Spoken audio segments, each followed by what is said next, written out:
Hello दोस्तों, नमस्कार। मैं दिनेश कुमार आप सबका स्वागत करता हूं आपके अपने YouTube channel Bundelkhand wifi study में। आज हम आपके लिए लेकर आए हैं रेलवे ग्रुप डी के सेट पेपर के मैथ के सवाल, जो आपका रेलवे ग्रुप डी का 28 सितंबर 2018 को सेकेंड शिफ्ट में पेपर हुआ था। उस पेपर के सारे मैथ के सवाल मैं लेकर आया हूं, तो चलिए इनको हल करते हैं। जैसे मान लो पहला सवाल दिए है, मार्क को 4.5 घंटे में 220 किलोमीटर की यात्रा करनी थी। उसने 60 किलोमीटर प्रति घंटा की गति से चलने वाली ट्रेन से, या 40 किलोमीटर प्रति घंटा से चलने वाली बस से, या फिर इन दोनों के संयोजन से यात्रा पूरी की। उसने बस द्वारा कितने समय तक यात्रा की। तो जैसे उसने पूछा कि बस द्वारा कितने समय तक यात्रा पूरी की, मैंने मान लिया कि x घंटे बस द्वारा उसने तय की। तो जब बस द्वारा x घंटे तय करेगा तो 40 की स्पीड से x घंटे में 40x तय करेगा, प्लस बाकी बचा हुआ टाइम कितना होगा 4.5 माइनस का x, और इतने टाइम में 60 की स्पीड से तय करेगा, और टोटल उसे तय करना है 220 किलोमीटर की दूरी। तो मैंने 220 कर दिया, ये कितना हुआ 40x हुआ। जब मैंने 60 का गुणा कराया तो 0 6 5 30, 6 चौक 24, 24 और 3 27, 270 दशमलव लगा दिया, माइनस का 60x बराबर का 220 हुआ। तो जब मैंने इसे माइनस किया तो ये कितना हो जाएगा, इधर जाके 20x बराबर ये आके घट जाएगा इसमें, तो कितना हुआ, जब मैंने इसे घटा दिया तो 50 आया। तो x बराबर कितना निकला, मैंने विभाजित किया तो 2.5 घंटा, यानी कि मेरा कितना हुआ 2 घंटा 30 मिनट। तो इसका मतलब मेरा सही है ऑप्शन नंबर सी। इसी तरीके से दूसरा सवाल लेते हैं। जैसे दूसरा सवाल क्या दिए हुए है, पाइप ए एक खाली टंकी को 5 घंटे में भर सकता है, और पाइप बी को इसे भरने में 6.25 घंटे का समय लगता है। जब टंकी खाली थी तो दोनों पाइपों को एक साथ खोल दिया गया, लेकिन कुछ समय बाद पाइप बी को बंद कर दिया गया, जिससे टंकी को भरने में 3.4 घंटे का समय लगा। पाइप बी को कितने घंटे के लिए खोला गया। अब देख लेना, इसमें क्या दिए हुए है कि 3.4 घंटा समय लगा है टंकी को भरने में, और पाइप बी कुछ समय चलने के बाद में उसे बंद कर दिया। तो जैसे पाइप ए क्या करता है, ये भरता है 5 घंटे में, पाइप बी क्या करता है, ये भरता है 6.25 घंटे में, यदि अकेले भरते हैं। अब देखना, यदि अगर मैं ये बात करूं कि पाइप ए का 1 घंटे का काम कितना होगा 1/5, पाइप बी का कितना होगा 1/6.25, ये होगा इनका 1 घंटे का काम। अब इसके बाद में क्या हुआ कि ये 3.4 घंटे में टंकी भर गई है। तो पाइप ए क्या होता है कि पाइप ए का 1 घंटे काम दिया, और ये 3.4 घंटे लगातार चलेगा, क्योंकि पाइप ए बंद नहीं किया जाता। और प्लस पाइप बी क्या करता है कि ये कुछ समय के लिए चलता है। तो मान लिया मैंने कि ये x घंटे चलता है, तो मेरा क्या होता है, पूरा काम हो जाता है, पूरा एक काम हो जाता है। तो मेरा ये कितना हुआ, जब मैंने इसे दशमलव हटाया तो मेरा यहाँ 0 आ गया। तो जब मैं इसे इधर ले जाऊंगा माइनस हो जाएगा। तो जब 34/50 1 में घटाऊंगा तो मेरा कितना आएगा 16/50, और इधर मेरा कितना दिए हुआ x/6.25। मैंने दशमलव हटाया, 00 यहाँ बढ़ा दिए। मैंने क्या किया 25 से विभाजित किया, 25 आया, 25 से इसे विभाजित किया, 25 दूना 50, फिर 25 8 200, फिर 8 से मैंने इसे विभाजित किया, मेरा 2 आया, यानी x बराबर 2 आया। इसका मतलब क्या हुआ कि पाइप बी 2 घंटे चला। मेरा ऑप्शन नंबर बी सही है। और अगला सवाल लेते हैं। जैसे मान लो अगला सवाल क्या दिए है, बहुभुज के सभी आंतरिक कोणों का योग 1260 अंश है। बहुभुज की भुजाओं की संख्या ज्ञात कीजिए। तो किसी भी बहुभुज के आंतरिक कोणों का योग याद रखना क्या होता है, n-2 इंटू 180 ये होता है। तो n-2 इंटू 180 बराबर कितना दी है 1260। मैंने विभाजित किया, 0 0 कटा, 18 पंच 90 18 छक्का 108 18 सत्ते 126 होता है। 7 बार में विभाजित हुआ, n-2 बराबर 7, यानी n बराबर मेरा कितना हुआ 9, यानी बहुभुज 9 भुजाओं का है। ऑप्शन नंबर बी सही है। अगला सवाल लेते हैं। अगला सवाल क्या दिया है, एक जौहरी ने हीरे का एक हार विशिष्ट रूप से बनाया और उसका मूल्य 10 लाख तय किया। इसके निर्माण में कच्चे माल सहित जौहरी ने 3 लाख का निवेश किया था और 2 लाख के श्रम शुल्क का भुगतान किया था। यदि कच्चे माल की लागत का 20% सोना था तो सोना खरीदने के लिए जौहरी ने कितनी रकम खर्च की। अब देखना, इसमें कंफ्यूज करने वाले बात बोल दी उसने क्या दे दिया, उसने क्या कहा है कि 3 लाख का निवेश किया था और कितना कच्चे माल सहित, तो इसके निर्माण में। तो अब इसमें क्या बोल रहा है कि यदि कच्चे माल की लागत का 20% सोना, तो आपको सिर्फ कच्चे माल से मतलब है। कच्चे माल में जितना निवेश किया उसने, कच्चे माल में उसने 3 लाख का निवेश किया है, तो 3 लाख का निवेश किया है, उसमें 20% सोना है। तो मैं क्या करूंगा, इसका 20% निकालूंगा सीधे, मुझे पता चल जाएगा कि सोना में कितना खर्च हुआ। तो मेरा कितना हुआ, मैंने 20% निकाला तो कितना, 3 दूना 6, यानी कि मेरा 60,000 निकल के आया। 60,000 रुपए सोना खरीदने में उसने खर्च किया, यानी ऑप्शन नंबर ए सही होगा।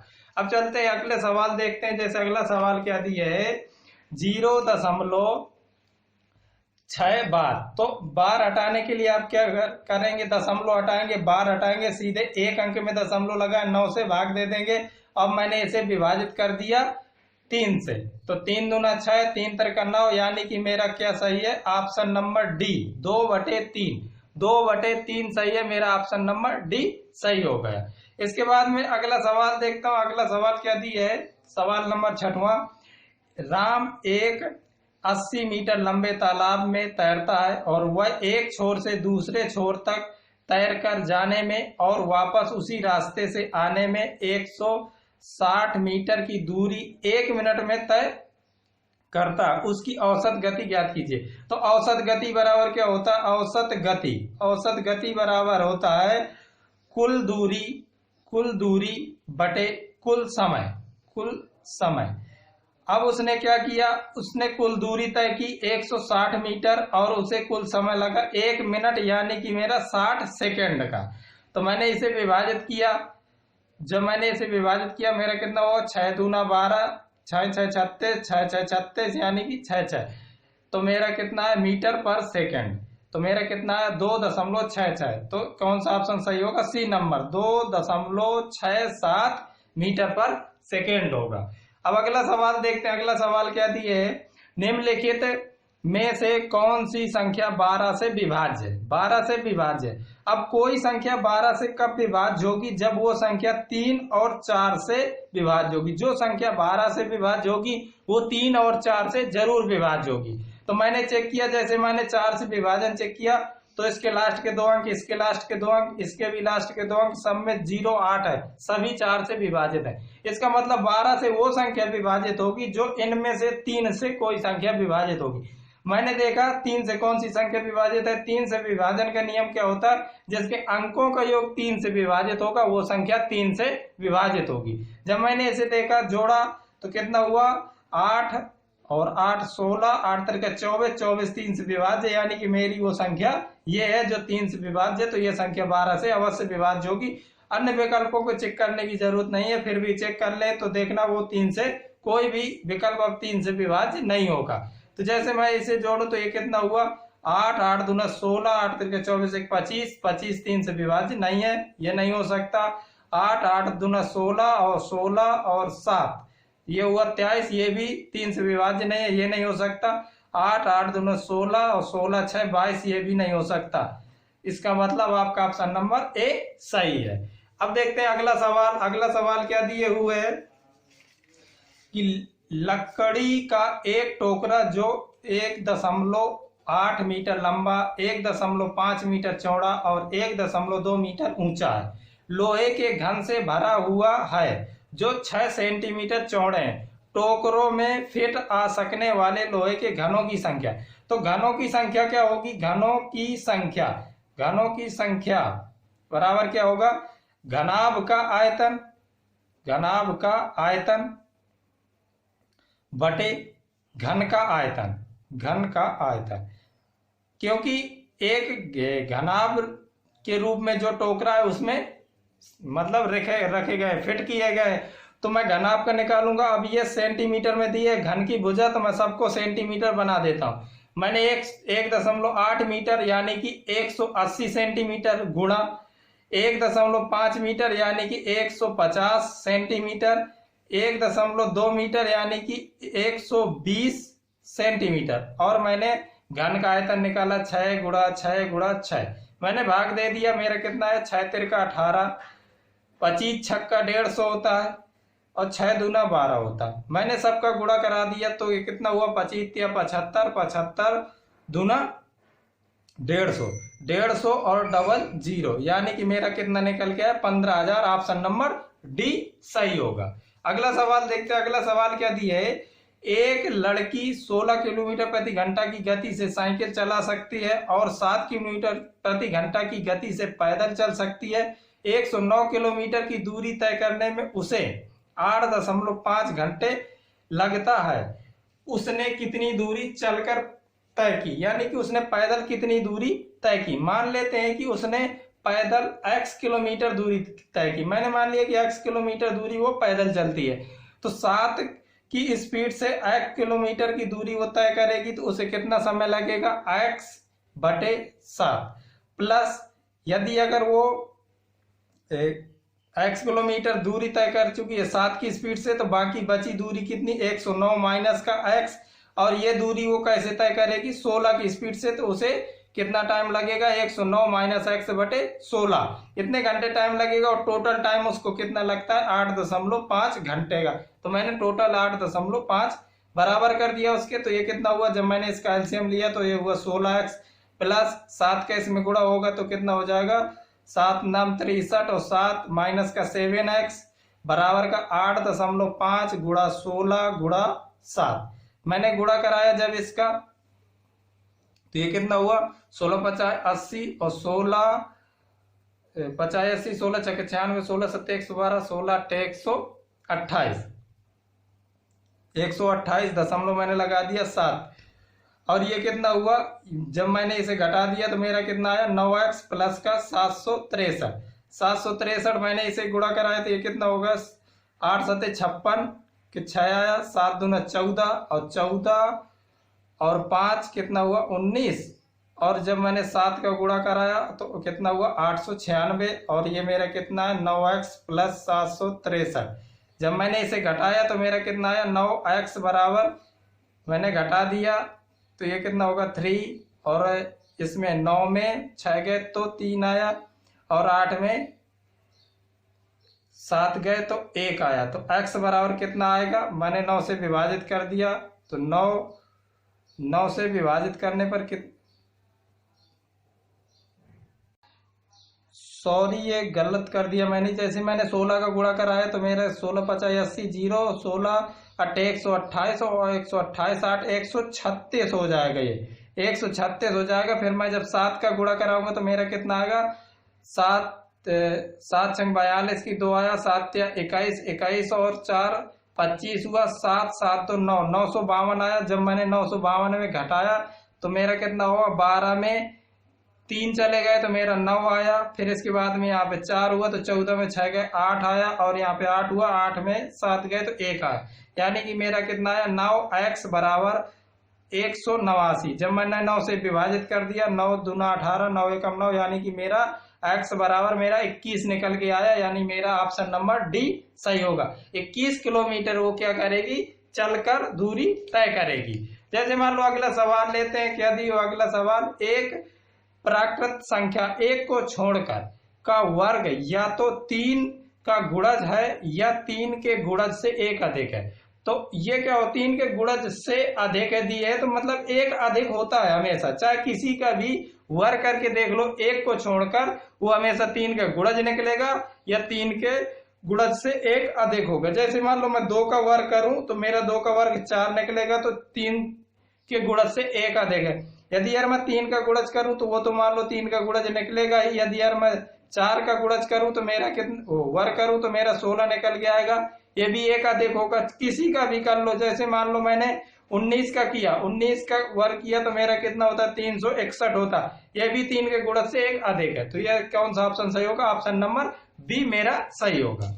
अब इसके बाद में अगला सवाल क्या दिया है, मोनिका के पिता की आयु मोनिका के जन्म के समय 38 वर्ष थी, जबकि उसकी माँ की आयु उस समय 36 वर्ष थी जब उसकी 4 वर्ष छोटी बहन का जन्म हुआ। उसके माता पिता की आयु के बीच अंतर क्या होगा। अब देखना इसमें क्या दिया है कि जब मोनिका का जन्म हुआ तब उसके पिता की आयु कितनी थी, 38 वर्ष।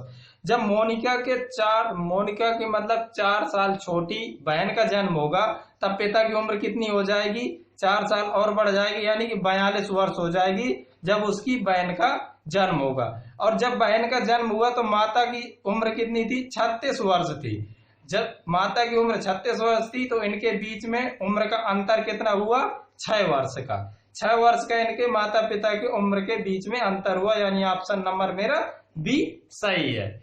अब इसके बाद में अगला सवाल देखते हैं। ये दिए हुए सरलीकरण का, तो क्या दिया है, जैसे मान लो कि सबसे पहले हम छोटा ब्रैकेट हल करते हैं तो मेरा कितना हुआ, 9 4 13। 13 का भाग जब मैंने 52 में दिया तो कितना हुआ, 13 चौको 52, मेरा 4 आ गया। तो मेरा ये कितना हुआ, 4, मतलब 32 भागे 8 गुणे 4। तो पहले मैं भाग दूंगा, 8 चौको 32, 4 हुआ, 4 चौको यहाँ पे 16 हो जाएगा। और यहाँ बाहर 3 दी है तो 3 + 16 यानी कि मेरा कितना होगा, 19 निकल के आएगा। मेरा ऑप्शन नंबर ए सही है। जब अगला सवाल लेते हैं इसी प्रकार, देखते हैं अगला सवाल क्या दिया है। पाइप ए एवं बी जब एक साथ काम करते हैं तो एक खाली टैंक को 24 घंटे में भर सकते हैं। यदि 8 घंटे साथ में कार्य करने के बाद बी को बंद कर दिया जाता है लेकिन ए खुला रहता है तो इस टैंक को भरने में कुल 28 घंटे लगेंगे। ए अकेला टैंक को कितने समय में भर सकता है। अब देखना, ए और बी दोनों मिलके काम करते हैं, दोनों का 1 घंटे काम कितना, 1/24। अब यह क्या होता है कि 8 घंटे तक बी, मतलब ये दोनों साथ में 8 घंटे तक काम करते हैं। तो मैंने निकाल लिया कि 8 घंटे का काम इसका कितना होगा, 8 का गुणा कराया यानी कि 1/3 भाग, यानी कि 1/3 भाग काम हो गया। बचा कितना, शेष काम कितना बचेगा, 2/3 भाग शेष काम बचेगा। यानी कि 2/3 भाग काम को अब कौन करेगा, ए करेगा। और ए वो काम कितने दिन में करता है, टोटल काम होता है 28 दिन में, 8 दिन काम हो चुका है, यानी कि बाकी बचे हुए 20 दिनों में वो ए क्या करता है, 2/3 भाग काम कर लेता है। 2/3 भाग 20 दिन में कार्य कर लेता है। तो पूरा एक काम वो कितने में कर लेगा, 2, तो 20/2/3 कर देंगे हम, तो ये कितना हुआ, 20 × 3/2। मैंने विभाजित कर दिया 10 यानी कि 30। यानी कि यदि अगर ए अकेले एक काम को पूरा करे तो वो 30 घंटे में पूरा कर देगा। मेरा ऑप्शन नंबर डी सही हो जाएगा। इसी तरीके से अगला सवाल लेते हैं। क्या दिए है, 3 संख्याओं का माध्य 20 है। इस आंकड़े वाले समुच्चय का परास 12 है जबकि 2 सबसे छोटी संख्याओं के बीच का अंतर 3 है। तीनों प्राकृतिक संख्याओं में सबसे बड़ी संख्या। अब देखो कितना अच्छा सवाल दिए, उसमें क्या क्या दिया कि जैसे मान लो मैं मान लेता हूं कि सबसे छोटी संख्या मैं मान लेता हूं, सबसे छोटी संख्या मैंने मान ली कि मेरी x है। तो जो इससे बड़ी है जिनके बीच में अंतर कितना है, 3 का, तो वो कितनी हो जाएगी, x + 3 हो जाएगी। अब सबसे बड़ी संख्या कितनी हो जाएगी, अब सबसे बड़ी संख्या कितनी हो जाएगी, x + 12। अब x + 12 कैसे हो जाएगी, क्योंकि उनके बीच में परास कितना है, 12 का। यानी कि छोटी संख्या और बड़ी संख्या, मतलब छोटी संख्या और बड़ी संख्या के बीच में अंतर कितना है, 12 का। यानी छोटी संख्या x है तो बड़ी संख्या कितनी होगी, x + 12। अब इनका माध्य दिया है 20, तो मैं क्या करूंगा, इनका माध्य निकाल लूंगा। मैंने तीनों को जोड़ा, तीनों को जोड़ने के बाद में 3 का भाग दिया और बराबर 20 कर दिया। तो मेरा कितना हो जाएगा, ये 3x प्लस का 12 3 15 बराबर का 20 60। और तो 3x मेरा कितना हो जाएगा, 45 हो जाएगा। जब मैं 3 से विभाजित कर दूंगा तो मेरा कितना हो जाएगा, x बराबर 15। यानी मेरी छोटी संख्या क्या निकल के आई, 15 निकल के आई। और उसने पूछी कौन सी है, सबसे बड़ी संख्या। तो सबसे बड़ी संख्या मेरी कितना होगी, 15 + 12 बराबर मेरी 27 होगी। तो इसका ऑप्शन नंबर ए सही है। अब देखते हैं अगला सवाल। जितने भी सेट पेपर में सवाल आए हुए थे मैंने सारे सवालों को कवर कर लिया। जैसे अगला सवाल क्या दिया है कि एक में से धातु जर्मन सिल्वर में तांबे और जस्ते का अनुपात दिए है, और जबकि निकेल और जस्ते का अनुपात दिए है। मिश्र धातु में तांबा जस्ता निकेल का अनुपात पूछ रहा है। तो उसने क्या किया है कि कॉपर अनुपात जिंक Zn कितना दे दिया है, 21 अनुपात 16 दे दिया। और इसके बाद में फिर क्या किया, निकेल और जिंक का अनुपात दे दिया 7 अनुपात 24 है। तो हम इसे क्या करेंगे, जिंक को एक साथ लिख देंगे, जैसे जिंक दोनों में कॉमन है। तो Cu अनुपात Zn बराबर कितना दिया है, 21 अनुपात 16। और मैंने क्या किया, Zn अनुपात Ni कर दिया निकेल, तो मेरा कितना होगा 24 अनुपात 7 होगा। अब मेरा Zn कॉमन है, मैं इसे बराबर कर दूंगा। तो इसमें क्या करता हूं, मैं 3 का गुणा करा देता हूँ, 48 हो जाएगा। इसमें 2 का गुणा करा देता हूँ, ये भी 48 हो जाएगा, बराबर हो जाएगा। तो मेरा Cu अनुपात Zn अनुपात निकेल मेरा क्या निकल के आएगा, 21 या 63 अनुपात 16 या 48 अनुपात 7 दूना 14 मेरा ये निकल के आया। तो मेरा क्या होगा, ऑप्शन नंबर बी सही होगा। अगला सवाल करते हैं, क्या दिए हुए, एक समूह में 8 सबसे छोटी संख्याओं का माध्य 17 है, जबकि एक साथ लेने पर समूह की सभी संख्याओं का माध्य 20 है। यदि सबसे छोटी 8 संख्याएं छोड़ने के बाद बची संख्याओं का माध्य 22 है, तो समूह में कुल कितनी संख्या है। मान लिया कि हमने x संख्या है टोटल हमारी, तो टोटल x संख्या है, तो टोटल योगफल क्या होगा, सभी संख्याओं का माध्य है 20, तो टोटल योगफल हुआ मेरा 20x। अब इसके बाद में 8 संख्याओं का माध्य कितना दिए है 17, तो 8 संख्याओं का योगफल कितना हुआ 8 गुणे 17, 17 छक्का 102, 17 7 119, 17 8 136 हुआ मेरा। अब इसके बाद में 8 को छोड़कर बाकी बची हुई का कितना है 22। तो मैंने क्या किया, 8 मेरी निकल गई, यानी x थी, x में 8 निकल गई, बाकी बची संख्याओं का माध्य कितना 22, तो मैंने गुणा करा दिया। तो ये कितना हुआ 22x माइनस का 8 दूनी 16, 8 दूनी 16 17, तो 22x माइनस का 176। तो इन दोनों का योगफल टोटल के बराबर है, तो मैंने कर दिया 136 प्लस 22x माइनस 176 बराबर का 20x। जब मैंने माइनस किया तो 0 और 40 बराबर कितना हो जाएगा 2x के, तो x बराबर मेरा कितना हो जाएगा 20, यानी कि 20 संख्या मेरी थी। ऑप्शन नंबर सी सही होगा। अगला सवाल लेते हैं। अगला सवाल क्या दिए हुए है, एक वो सारथी ने एक बैंक में 3125 रुपए जमा किए, जिस पर बैंक द्वारा 8% साधारण ब्याज वार्षिक दे था। यदि सारथी ने धन 5 साल के लिए बैंक में रखा तो वह कितना ब्याज अर्जित करेगा। तो सबको पता है SI बराबर क्या होता है, P गुणे R गुणे T बटे 100। तो मेरा P कितना दिए हुए 3125, R मेरा 8 दिए है, T मेरा 5 दिए है, बटे 100 कर दूंगा। मैंने विभाजित कर दिया इसे 5 से, तो 20 आया। इसे 4 दूना 8, 4 5 6 20, 5 से मैंने इसे विभाजित कर दिया, तो मेरा कितना हुआ 5 6 30, 5 दूना 10, 5 25, 625 गुणे 2 किया, तो मेरा कितना निकल के आया 1250 रुपए, यानी कि मुझे 1250 रुपए का ब्याज प्राप्त होगा। ऑप्शन नंबर बी मेरा सही है।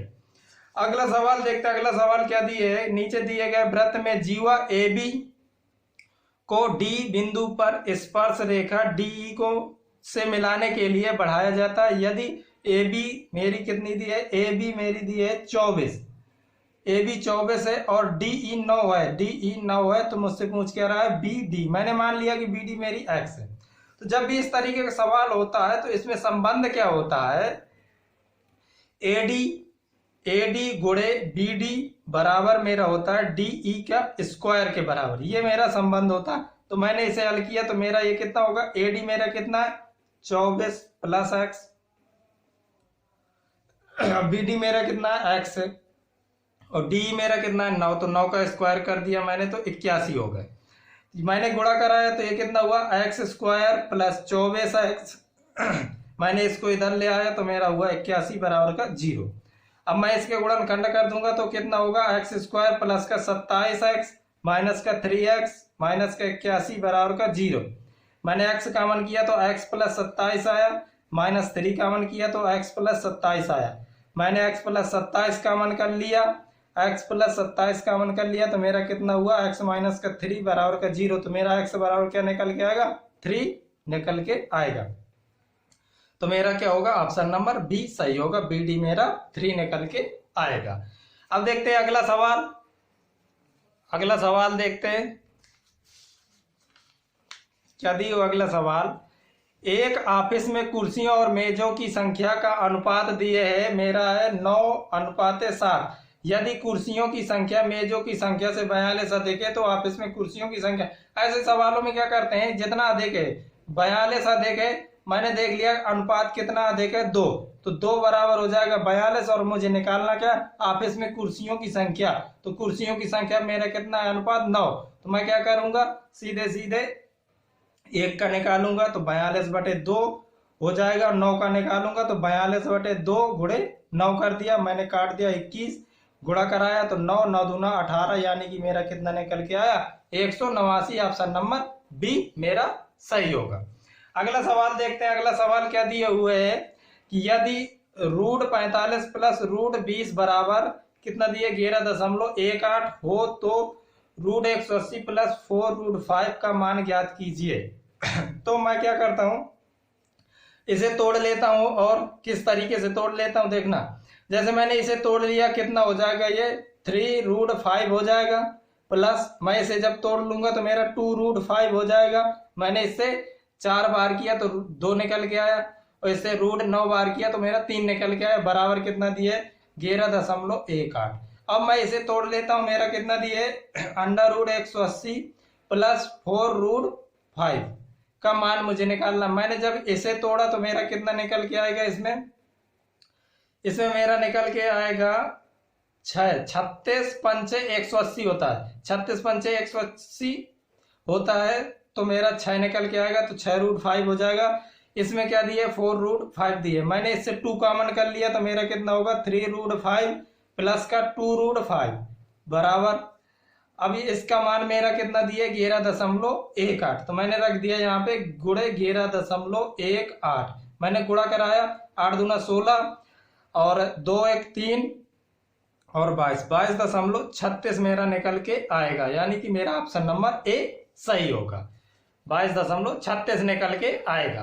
अब अगला सवाल लेते हैं। अगला सवाल क्या दिए हुए है कि शॉपिंग मॉल में 20% की छूट देने के बाद 2990 रुपए में एक हैंडबैग बेचा गया था। यदि हैंडबैग की चिन्हित कीमत 46 रुपए थी तो पी का मूल्य ज्ञात कीजिए। मतलब मेरा अंकित मूल्य कितना दिए 4600 रुपए दिए है, और उसमें मैंने P% की छूट दे दी।